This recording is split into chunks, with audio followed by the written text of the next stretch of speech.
আসসালামু আলাইকুম রহমতুল্লাহ। ফেসবুকে ঢুকলেই শুধু খালাফাটার ছবি আর খালাফাটা নিয়ে বিভিন্ন ভাবে মন্তব্য দেখা যায়। তো আজকে আমি আসলাম খালাফাটা নিয়ে কিছু কথা হওয়ার লাগে। তো বর্তমান সংসদ সদস্য হাসনাত আব্দুল্লাহ উর্ফে খালাফাটা, মানুষটা যে খালা আর তার ট্যাগ লাগানো হয়েছে লগে ফাটা, এইসব ওইলো খালাফাটা। তো খালাফাটা লাগানোর কারণ কি? কারণ লগিয়া মানুষ যে সময় জ্বালায় জ্বলে ওই সময় কিছু না করতে পারিয়া বিভিন্ন ভাবে তার গায়ের টেক লাগানোর চেষ্টা করে। এটা হলো একটা টেক লাগানি। তো এশিয়ার মাঝে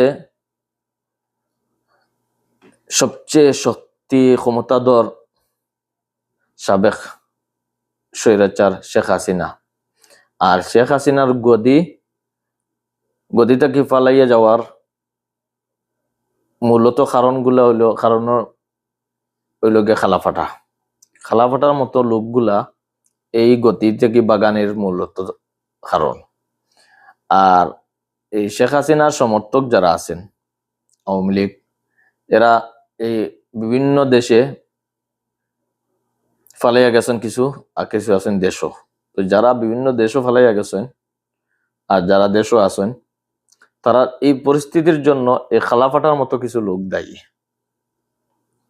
যার কারণে বিভিন্ন সময় খালাফাটার ট্যাগ দেওয়া হয়, খালাফাটার গালি দেওয়া হয়।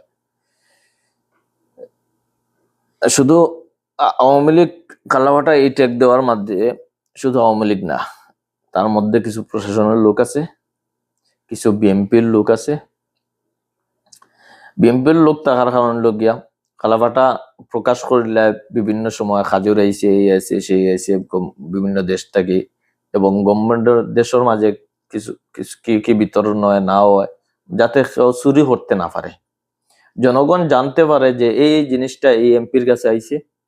তো এগুলা তুলা ধরার কারণে অনেক এমপি আছেন তিনি খাওয়ার অসুবিধা হয়, যার কারণে সবার এরার খুব হইল গিয়ে খালাফাটার উপরে।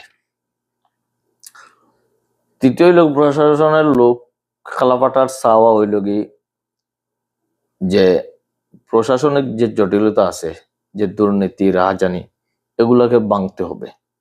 জনগণের স্বার্থে দেশের অর্থ লুটকারীদের বিরুদ্ধে অবস্থান নেয়, যার কারণে সবাই এই তিনটা গ্রুপ এই খালাফাটার বিরুদ্ধে। তো আমি মনে করি যে হাসনাত আব্দুল্লাহ তারা ট্যাগ দিছে খালাফাটা, আমি ওই নামেও বললাম। তো খালাফাটার মতো আরো খালাফাটা তৈরি হোক দেশ, যাতে এই সুর বাটপার রাহাজানি যারা করে তাদের বিরুদ্ধে অবস্থান নেওয়ার জন্য।